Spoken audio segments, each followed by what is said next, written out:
Hello dear students, constant motion के ऊपर 3 lecture हो चुके हैं, आपने उसको देखा होगा। अब अपन न्यूटन लॉ ऑफ मोशन शुरू करने जा रहे हैं। तो अभी तक काइनेमेटिक्स हमने पढ़ा था। काइनेमेटिक्स में cause of motion that is force was not discussed. Directly आपको एक्सेलरेशन दिया जाता था और एक्सेलरेशन से वेलोसिटी, वेलोसिटी से डिस्प्लेसमेंट वगैरह कैलकुलेट कराया जाता था। अब हम cause of motion that is force के बारे में हम पढ़ेंगे। मतलब अब हम डायनामिक्स स्टार्ट कर रहे हैं। Kinematics is over, dynamics is starting, in which cause of motion force is to be analyse first, then find acceleration and then kinematics starts if acceleration is known to you. तो what is force? What is force? Force which changes velocity or state of motion means which creates acceleration, that is force। बिल्कुल basic definition उसकी।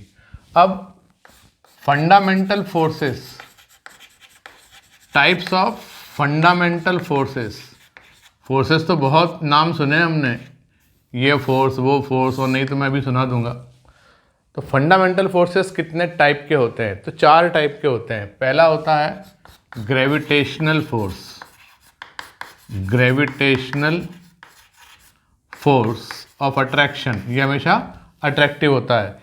वो बताते हैं ना, 2 point masses हैं m1 m2, उनके बीच का सेपरेशन है d, तो force of attraction g m1 m2 upon d square, ऐसा लिखते हैं। जहाँ की g की वैल्यू कितनी होती है? Universal gravitational constant 6.67 into 10⁻⁻11। Unit क्या होगी? Newton metre square per KG square. Newton metre square per KG square, ठीक। दूसरा फोर्स होता है इलेक्ट्रोमैग्नेटिक। इलेक्ट्रोमैग्नेटिक फोर्स, ये बड़ा छुपा रुस्तम फोर्स है।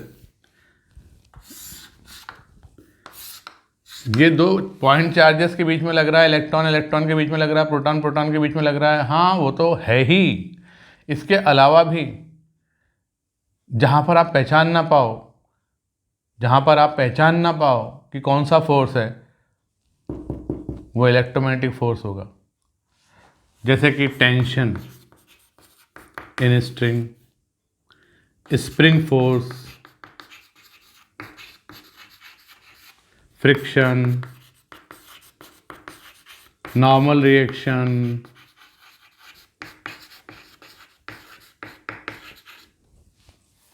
हैंड शेक करा, एक हैंड ने दूसरे हैंड पर फोर्स लगाया, कौन सा फोर्स है?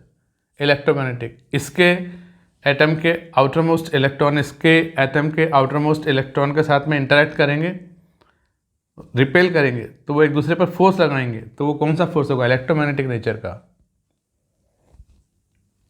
तो एक बंदा या बंदर रस्सी पर ऐसे ऊपर चढ़ रहा है, तो वो रस्सी पर जो फोर्स लगा रहा है, वो फोर्स कौन सा है?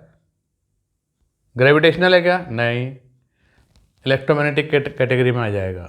क्योंकि बाकी के 2 के भी नाम मैं बता देता हूँ आपको। तो तीसरा फोर्स है न्यूक्लियर फोर्स। ये न्यूक्लियस के अंदर ही काम करता है। ये न्यूक्लियस के अंदर ही काम करता है, मतलब very short ranged of the order of femtometer. Distance between particles should be of the order of femtometer. Very short range, strong, attractive and charge independent. Charge independent force है ये। which force है ये, force which binds nucleons inside nucleus। मतलब ये neutron neutron के बीच भी लगेगा, अट्रैक्शनल force. Proton proton के बीच भी लगेगा, अट्रैक्शनल फोर्स। न्यूट्रॉन प्रोटॉन के बीच भी लगेगा, अट्रैक्शनल फोर्स। और ये जो न्यूक्लियस है, इसके अंदर बहुत सारे प्रोटॉन पॉजिटिवली चार्ज पार्टिकल और न्यूट्रॉन न्यूट्रल पार्टिकल्स होते हैं। तो वो प्रोटॉन प्रोटॉन जब इतने पास में हैं तो कूलम्बियन रिपल्शन के कारण वो एक दूसरे से दूर क्यों नहीं भाग जाते। तो एक हाइपोथेटिकल फोर्स है, इमेजिनरी फोर्स है, इमेजिन करा कि ज़रूर कोई ऐसा फोर्स है जो प्रोटॉन प्रोटॉन को बांधे रखा हुआ है, और उसका नाम हम आज से रखते हैं न्यूक्लियर फोर्स। और ये कैसा है, बहुत स्ट्रांग है। इसने देखो प्रोटॉन प्रोटॉन इतने पास पास है फिर भी इनको बांध लिया, ऐसा हाइपोथेटिकल फोर्स है ये। न्यूट्रॉन न्यूट्रॉन को भी बांध लिया, उनने कहा क्या बिगड़ता है, न्यूट्रॉनों को भी बंधवा दो, न्यूक्लियस तो स्टेबल हो जाएगा ना। ठीक है। और चौथा फोर्स जो है, चौथा फोर्स जो है वो है वीक फोर्स। वीक फोर्स का मतलब ये है कि रेडियो एक्टिव डिके होता है जब, मतलब न्यूट्रॉन प्रोटॉन में कन्वर्ट होता है या प्रोटॉन न्यूट्रॉन में कन्वर्ट होता है, उस मोमेंट पर ये इनसाइड द न्यूट्रॉन या इनसाइड द प्रोटॉन एक्ट करता है। तो ये इनसाइड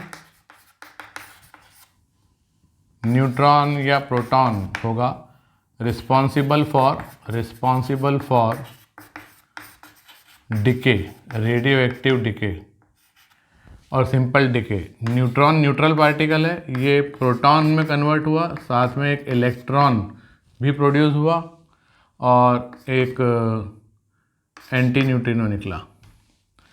अब प्रोटॉन अगर न्यूट्रॉन में कन्वर्ट होगा तो ये पॉजिटिव चार्ज है यहाँ पर, ये न्यूट्रल है, तो एक पॉजिट्रॉन, इलेक्ट्रॉन का एंटी पार्टिकल पॉजिट्रॉन, और एक न्यूट्रिनो, ये फोटॉन है, एनर्जी पैकेट, इसका मास नहीं है।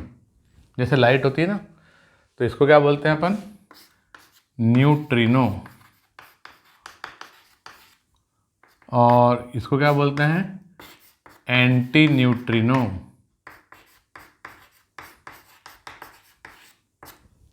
एंटी जब है तो ये इसके ऊपर ऐसा बार लगा दिया।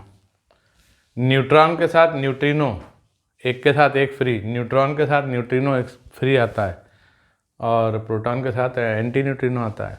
इस तरीके से याद कर लेना। तो ये रेडियो एक्टिव डिके में देखा गया है, रेडियो एक्टिव डिके में इस फोर्स को रिस्पॉन्सिबल बताया गया है कि कैसे न्यूट्रॉन प्रोटॉन में कन्वर्ट हो रहा है, प्रोटॉन न्यूट्रॉन में कन्वर्ट हो रहा है। तो बोले वो वीक फोर्सेस के कारण हो रहा है, वो भी एक हाइपोथेटिकली फोर्स है। तो इस प्रकार से ये 4 फोर्सेस होते हैं। अब मैं जो कह रहा था कि आप इलेक्ट्रोमैग्नेटिक फोर्स पहचान लोगे, कोई भी फोर्स अगर नहीं पहचान पा रहे हो कि ये कौन सी कैटेगरी का है, तो समझना वो इलेक्ट्रोमैग्नेटिक है। क्यों? क्योंकि देखो वीक फोर्स तो आप पहचान जाओगे, न्यूक्लियस भी नहीं, न्यूक्लियॉन्स के अंदर है, न्यूट्रॉन के अंदर, प्रोटॉन के अंदर, और उसके कारण डिके होता है, वो तो वीक फोर्स हो गया। Nuclear force which binds nucleons inside nucleus, वो न्यूक्लियर फोर्स हो गया। तो ये दो तो पहचान में आ जाएंगे, हालांकि मॉडर्न फिजिक्स में पढ़ेंगे अपन 12th के एंड में, तो इन दो को तो आप 12th के लिए छोड़ दो। अब 11th की बात करो तो ग्रेविटेशनल तो पहचान लोगे, sun and earth attract each other, sun के अराउंड अर्थ रिवॉल्व हो रही है ग्रेविटेशनल पुल के कारण, अर्थ के अराउंड मून या अर्थ के अराउंड एनी सैटेलाइट मूव हो रहा है, तो वो कौन सा फोर्स लग रहा है उनके बीच में, अट्रैक्शनल, वो है ग्रेविटेशनल फोर्स ऑफ अट्रैक्शन। हमेशा ये अट्रैक्टिव होता है, ग्रेविटेशनल फोर्स ऑफ अट्रैक्शन, ये हमेशा अट्रैक्शनल फोर्स होता है। इलेक्ट्रोमैग्नेटिक अट्रैक्शनल भी हो सकता है और रिपल्सिव भी हो सकता है। अब इसमें जैसे मैंने कहा tension, spring force, friction, normal reaction, ये सब हमारे मैकेनिक्स के चैप्टर में हमें देखने को मिलेंगे। और अगर वो पहचान ना आए, हैंड शेक करा, बंदर चढ़ रहा है, रस्सी के ऊपर फोर्स लगा रहा है, तो वो अपन इलेक्ट्रोमैग्नेटिक फोर्स की कैटेगरी में डाल देंगे। एक और क्वेश्चन इसमें पूछा जाता है कि सबसे स्ट्रांग कौन सा होता है और सबसे कमज़ोर कौन सा होता है। तो सबसे स्ट्रांग होता है न्यूक्लियर फोर्स, न्यूक्लियर फोर्स सबसे स्ट्रांग, और ग्रेविटेशनल फोर्स सबसे वीक। अब यहाँ पर आ जाएगा इलेक्ट्रोमैग्नेटिक फोर्स नंबर 2 पर, और नंबर 3 पर आ जाएगा वीक फोर्स। तो ये ऑर्डर कभी कभी पूछ लेते हैं कि सबसे स्ट्रांग फोर्स कौन सा है, तो वो न्यूक्लियर फोर्स है, और सबसे वीक कौन सा है, तो वो ग्रेविटेशनल फोर्स है। नीट में पूछ सकते हैं, जेई में नहीं पूछेंगे, पर आपको पता होना चाहिए। तो ये मैंने बेसिक बातें बताई फंडामेंटल फोर्सेस के बारे में। देखिए मैं आपको एच.सी. वर्मा के सीक्वेंस में पढ़ा रहा हूँ, H C. Verma concepts of physics part 1, उसमें चैप्टर्स का जो ऑर्डर है वही ऑर्डर मैं मेंटेन करना चाहता हूँ, करूँगा। तो उसमें काइनेमेटिक्स ख़त्म होने के बाद द फोर्सेस के नाम से एक चैप्टर है, उसका ये जिस्ट है। इसके बाद नेक्स्ट चैप्टर होता है उसमें न्यूटन्स लॉज ऑफ मोशन। तो अब हम फोर्सेस के बारे में जान गए हैं कि ये 4 प्रकार के फोर्स होते हैं, ठीक है ना। उसमें भी अभी हम ये नहीं समझ पाए हैं कि टेंशन क्या होता है, स्प्रिंग फोर्स क्या होता है, फ्रिक्शन क्या होता है, नॉर्मल रिएक्शन क्या होता है, ये समझे क्या अपन। ऐसे कॉन्टैक्ट फोर्स, एक नाम और लिख दिया मैंने, कॉन्टैक्ट फोर्स कौन सा फोर्स है बताओ। तो भाई जो नहीं समझ आए वो इलेक्ट्रोमैग्नेटिक की कैटेगरी में डाल देना। इलेक्ट्रोमैग्नेटिक का दिल बहुत बड़ा है। तो मैं आपको ये वाले फोर्सेस के बारे में पहले थोड़ा सा आइडिया देता हूँ कि ये फोर्सेस क्या होते हैं, फिर अपन न्यूटन लॉ की बात करते हैं, ठीक है। तो सबसे पहले अपन टेंशन को समझें। टेंशन एक फोर्स है। जब भी किसी बॉडी पर एक्सटर्नल फोर्स इस प्रकार से लगाया जाए कि उसकी लेंथ बढ़ाने की टेंडेंसी हो, एलोंगेट करने की टेंडेंसी हो, तो ये चाहे स्ट्रिंग है, चाहे रोप है, चाहे रॉड है, इस हैंडल पर, ये हैंडल मूव कर रहा है क्या? नहीं।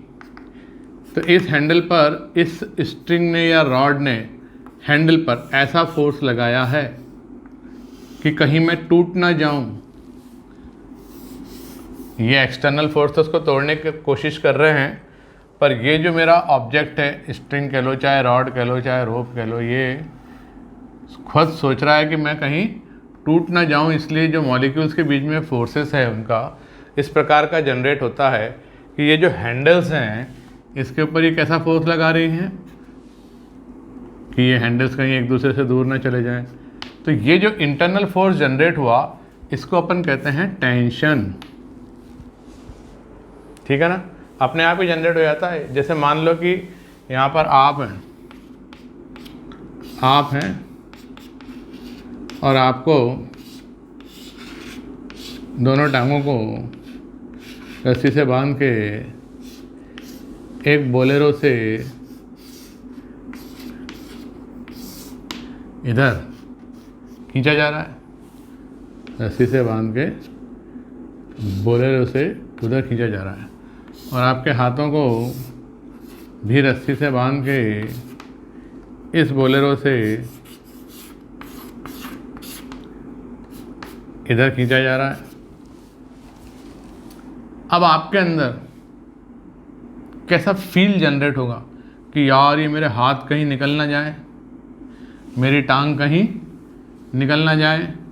तो आपके पेट में, आपके थाइज में, आपके शोल्डर में, आपके हैंड में एक इस प्रकार की स्थिति जनरेट होगी कि इन टांगों को आप निकलने नहीं देना चाहते, इसलिए ऐसा फोर्स लगाकर रोकोगे कि टांगें कहीं चली ना जाएं, हाथ कहीं चले ना जाएं। तो ये हाथ पर भी आपने ऐसा फोर्स लगा रखा है। हाथ को ढीला छोड़ दोगे ना तो सच कह रहा हूँ मैं, शोल्डर से निकल के हाथ चलता बनेगा, पर आप शोल्डर पर पकड़ के रखते हो हाथ को कि भाई हाथ चला ना जाए। तो ये जो फोर्स लग रहा है ना towards mid point of this element, mid point of this element, ये टेंशन फोर्स है। ये एक्सटर्नल फोर्स था जो बोलेरो लगा रही थी आपके ऊपर, और ये टेंशन क्रिएट हो गया। तो टेंशन समझ में आ गया। किसी चीज़ को एलोंगेट करेंगे तो टेंशन जनरेट होगा। और ऐसे ही मान लीजिए कि ये कॉलम है, इसके ऊपर अपन ने यहाँ पे ग्राउंड पे रख के इसको और ये फोर्स लगाया, तो अभी दब नहीं रहा। क्यों मालूम है? क्योंकि इसके अंदर एक ऐसा फोर्स जनरेट हो गया जो ऐसा डायरेक्शन में है, अवे। तो ये जो फोर्स जनरेट हुआ ना, इसको बोलते हैं कॉम्प्रेशनल फोर्स या कॉम्प्रेसिव फोर्स। टेंशन का उल्टा है ये। खींच के लंबा करोगे तो टेंशन आएगा, और दबाओगे, अब रस्सी तो दब नहीं सकती, स्ट्रिंग तो दब नहीं सकती, तो कोई रिजिड बॉडी होना चाहिए, उसको दबाओगे तो उसके अंदर जो फोर्स क्रिएट होगा, रिएक्शनरी फोर्स, कि मैं नहीं दबूंगा, वो क्या कहलाएगा? Compressive force. तो ये टेंशन हो चाहे कॉम्प्रेशन हो, दोनों फोर्स भाईबंद हैं, और ये इलेक्ट्रोमैग्नेटिक की कैटेगरी के हैं। क्लियर? फिर हम दूसरे फोर्स की बात करते हैं। तो इसको मैं बोर्ड को क्लीन करता हूँ। दूसरा फोर्स है स्प्रिंग फोर्स। इसके बारे में कुछ समझिए। तो देखिए, स्प्रिंग इस तरह का एक ऑब्जेक्ट है, लोहे का बना हुआ या किसी भी मेटल का बना हुआ। अब अगर आपने इस पर एक्सटर्नल फोर्स लगाकर, ये इसकी नेचुरल लेंथ है, ये L0 इसकी नेचुरल लेंथ है, ठीक है ना। यहाँ पर हैंडल है मान लीजिए। अब इस पर आपने एक्सटर्नल फोर्स लगाया तो क्या होगा, तो इसमें एक्सटेंशन आना शुरू हो जाएगा इस तरह से।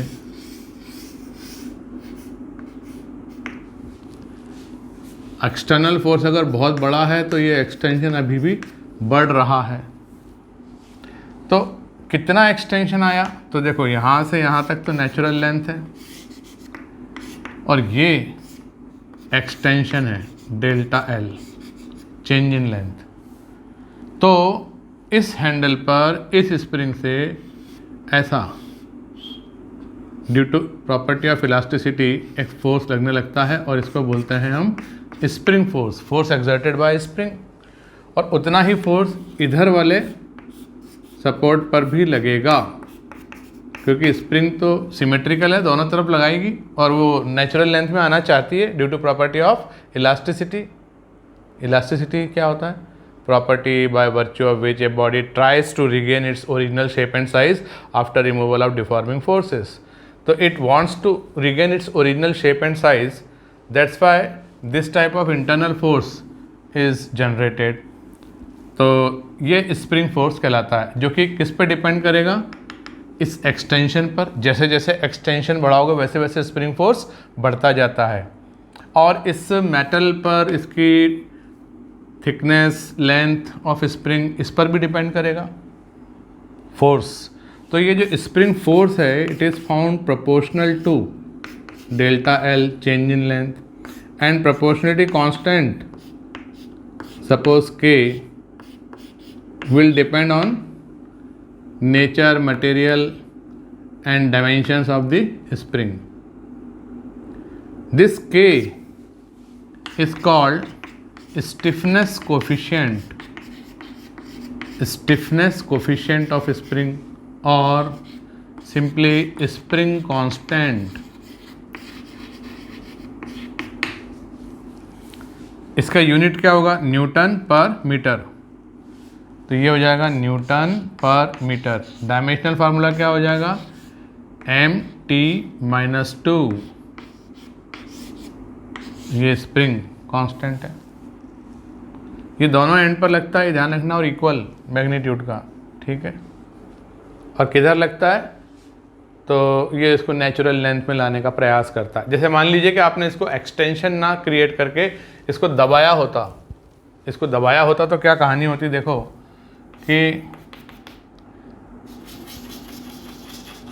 ये पोजीशन है, यहाँ पर नेचुरल लेंथ हुआ करती थी, अब इतना आपने delta L change in length कर दिया, एक्सटर्नल फोर्स लगा के, ऐसा एक्सटर्नल फोर्स लगा रखा आपने, F एक्सटर्नल। तो ये स्प्रिंग क्या चाहेगी कि मैं नेचुरल लेंथ में आ जाऊँ, L0 मेरी लेंथ हो जाए। तो उसके चलते ये इस हैंडल पर ऐसा फोर्स लगाएगी कि भाई तू उधर जा, मुझे लंबा होकर वापस अपनी नेचुरल लेंथ में आना है। और इधर वाले सपोर्ट को बोलेगी कि वो नहीं जा रहा तो तू ही चला जा यार उधर, मेरे को नेचुरल लेंथ में आना है। तो ये जो है स्प्रिंग फोर्स इस प्रकार से लगेगा कि ये अपनी नेचुरल लेंथ में आने का प्रयास करेगी। तो स्प्रिंग फोर्स यहाँ पर इस प्रकार का है, इक्वल मैग्नीट्यूड का है, ये ध्यान रखना, इस एंड पर भी और उस एंड पर भी। और ये spring force change in length के प्रोपोर्शनल होगा यहाँ भी। और के किस पर डिपेंड करेगा, उस स्प्रिंग के मटेरियल एंड कॉन्फ़िगरेशन पर, कितनी थिकनेस है, कितने टर्न्स हैं, कितनी लेंथ है, वगैरह वगैरह। और स्प्रिंग कांस्टेंट कहलाता है ये। अगर फोर्स ज़्यादा प्रोड्यूस हो रहा है तो ये हार्ड स्प्रिंग कहलाती है। अगर के ज़्यादा है, के अगर ज़्यादा है तो स्प्रिंग कैसी कहलाएगी, हार्ड स्प्रिंग। और के अगर कम है तो वो कहलाएगी सॉफ्ट स्प्रिंग। जैसे बॉल पेन की स्प्रिंग सॉफ्ट स्प्रिंग है, उसको अपन एक्सटेंड करो तो इतना ज़्यादा फोर्स क्रिएट नहीं होता कि हम उसको एक्सटेंड ना कर पाएँ। लेकिन वहीं कोई मोटी सी स्प्रिंग, कोई शॉकअप की स्प्रिंग हो, जो ट्रक होता है ना उसके जो शॉकअप होते हैं, या इवन मोटरसाइकिल का जो शॉकअप होता है, उसको आप एक्सटेंड करना चाहोगे तो वो बहुत लार्ज फोर्स क्रिएट करेगी, स्प्रिंग फोर्स। आपको खींचना मुश्किल हो जाएगा, एक्सटेंड करना मुश्किल हो जाएगा, तो वो हार्ड स्प्रिंग है। और सॉफ्ट कैसी है? तो सॉफ्ट है, बॉल पेन की जो स्प्रिंग होती है, टक टक टक, बॉल पेन की स्प्रिंग, वो सॉफ्ट स्प्रिंग है। तो फोर्स अगर ज़्यादा जनरेट हो रहा है, के अगर ज़्यादा है तो वो हार्ड स्प्रिंग है, के अगर कम है तो फोर्स कम जनरेट हो रहा है तो वो सॉफ्ट स्प्रिंग है। क्लियर? अच्छा, एक बात और, अगर मैं इसको वेक्टर फॉर्म में कहने की कोशिश करूं कि ये नेचुरल लेंथ थी यहाँ तक, अब इस हैंडल का डिस्प्लेसमेंट ऐसा हुआ प्लस एक्स आई कैप, तो ये जो फोर्स जनरेट हुआ स्प्रिंग फोर्स, ये माइनस आई कैप डायरेक्शन में हुआ कि नहीं? तो अगर मैं इसको वेक्टर फॉर्म में लिखना चाहूँ तो F S P is equal to minus K X, ऐसा लिख सकता हूँ, जबकि एक्स क्या है? Change in length. अगर लेंथ बढ़ी है, जिस भी डायरेक्शन में बढ़ी है उसके अपोजिट डायरेक्शन में, एक्स अगर प्लस आई कैप में है तो फोर्स कैसा है? माइनस आई कैप में। और यहाँ देखो, ये अगर एक्स माइनस आई कैप में है, चेंज इन लेंथ, तो स्प्रिंग फोर्स कैसा है? प्लस आई कैप में। तो इस प्रकार से भी अपन इसको लिखते हैं। तो इसका अगर ग्राफ बनाएंगे स्प्रिंग फोर्स का ग्राफ बनाया चेंज इन लेंथ x के साथ वेक्टर फॉर्म में, तो जब भी पॉजिटिव होता है तो फोर्स नेगेटिव होता है, और जब x नेगेटिव होता है तो फोर्स पॉजिटिव होता है। और F अपॉन x क्या होता है? k। तो ये जो है स्लोप मॉड टेन थीटा, ये क्या है? k।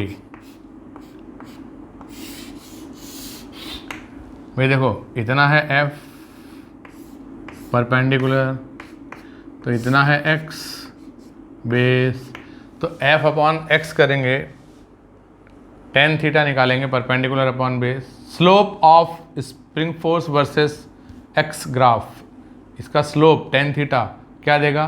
तो मॉड टेन थीटा k देगा। और सिंपली स्लोप क्या देगा? माइनस के। सिंपली स्लोप क्या देगा? तो नेगेटिव में आ रहा है। k हमेशा पॉजिटिव नंबर होता है, k ऑलवेज पॉजिटिव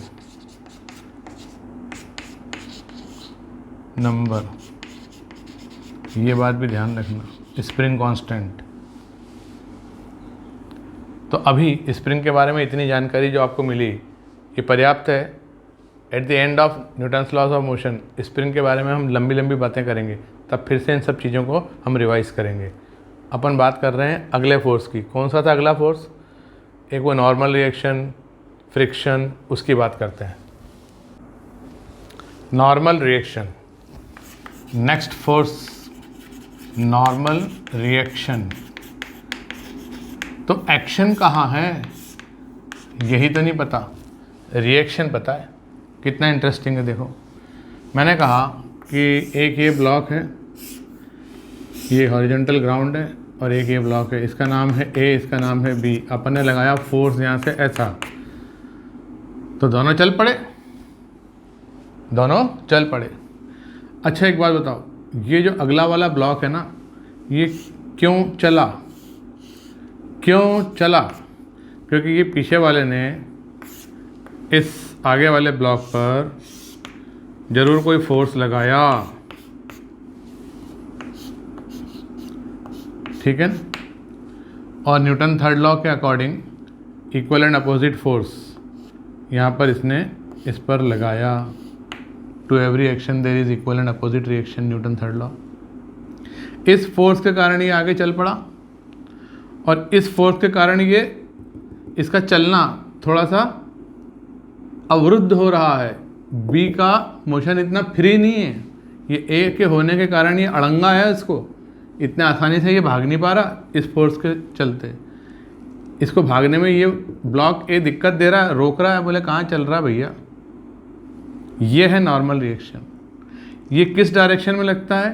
तो जो कांटेक्ट सरफेस है ना, ये पूरी कांटेक्ट सरफेस है, इस कांटेक्ट सरफेस के perpendicular and towards the body on which it is acting, perpendicular to contact surface and towards the body on which it is to be shown, on which it is acting। तो B पर किधर लगेगा? इधर। A पर किधर लगेगा? इधर। perpendicularly away from contact surface and towards the body on which it is acting। क्या है ये? equal opposite action reaction, action reaction pair.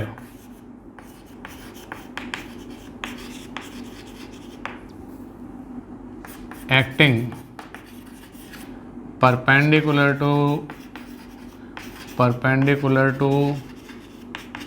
Contact surface, perpendicularly away from contact surface, perpendicularly away from contact surface towards the body on which it is acting, on which it is acting। ऐसा कहा normal reaction के बारे में।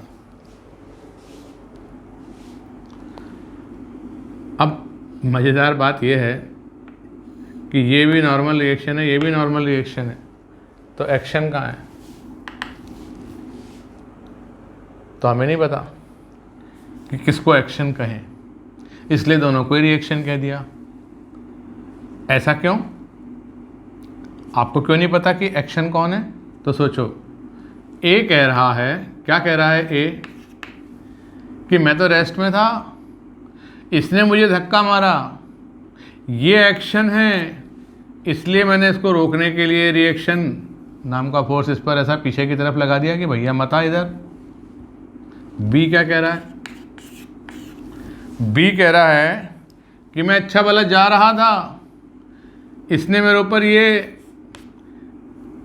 रोकने की कोशिश करी, इसने मुझे, ये एक्शन है, इसलिए मैंने भी दिया इसको धक्का कि चल हट, तो ये हो जाएगा रिएक्शन। तो बताओ मैं किसको कहूँ एक्शन और किसको कहूँ रिएक्शन? इसलिए दोनों का ही नाम क्या रख दिया? Normal reaction. ऐसे इसको एक्सप्लेन करते हैं, ठीक है ना। तो ये नॉर्मल रिएक्शन। अच्छा, नॉर्मल रिएक्शन के बारे में भी हम आगे बहुत डिटेल में बात करेंगे कि कैसे कैसे लगाना होता है, क्या प्रॉपर्टी कैसे होता है। अभी तो एक जनरल इंट्रोडक्शन, नाम आपको लिखा नॉर्मल रिएक्शन, तो कुछ तो आइडिया हो कि ये नॉर्मल टू कॉन्टैक्ट सरफेस होता है, अवे फ्रॉम कॉन्टैक्ट सरफेस होता है, इतना भी मालूम पड़ गया तो बहुत है। और ये एक फोर्स होता है, और ये एक फोर्स होता है इलेक्ट्रोमैग्नेटिक नेचर का। नेक्स्ट, अगला फोर्स है फ्रिक्शन,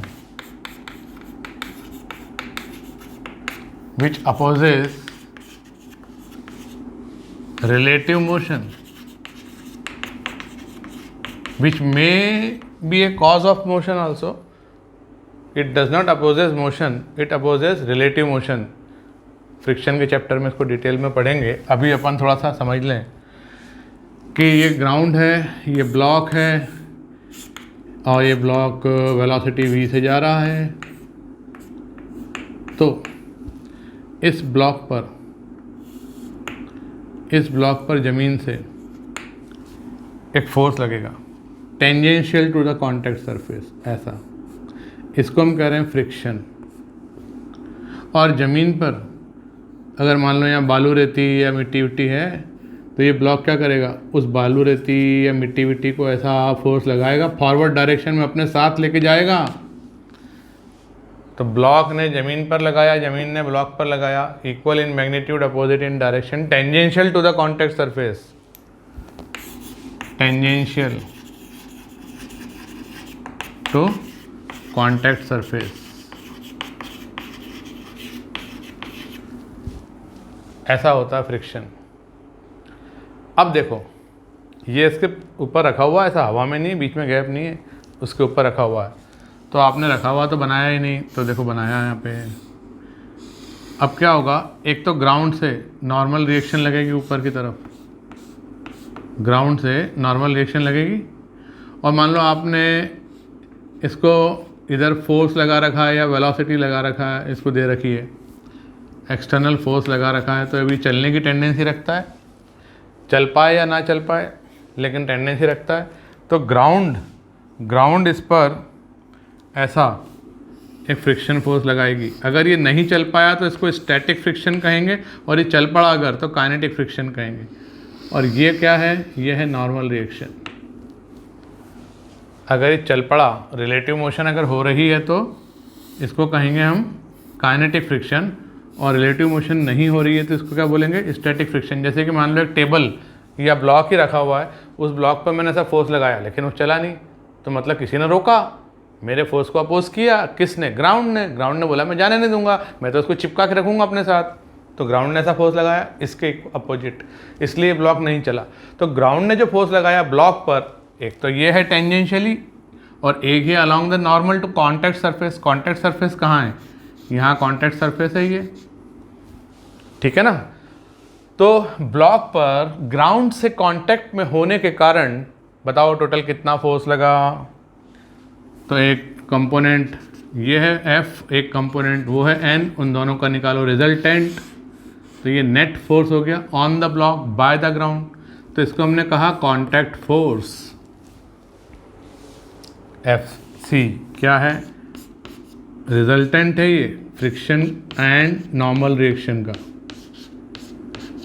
और इसको क्या बोलते हैं, कांटेक्ट फोर्स, मतलब